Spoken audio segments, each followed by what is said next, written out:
Magandang hapon sa inyong lahat. Ako nga pala si Kinguti Kabasagan at ibabahagi ko sa inyo ang napili kong produkto sa kulturang popular.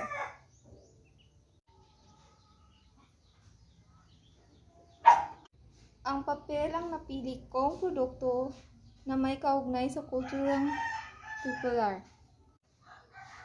Nasa salamin din ito sa aking personalidad dahil gaya ng isang papel, pag ako'y iniingatan, buti dasang paningin.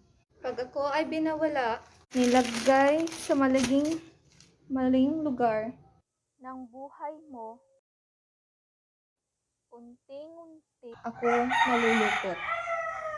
At sa isang araw, sa pagbalik mo, gaya ng tiwala ko sa iyo, ay unting-unting nagugusot. Kahit anong gawin mo, ako ay babalik muli, pero hindi gaya ng dati.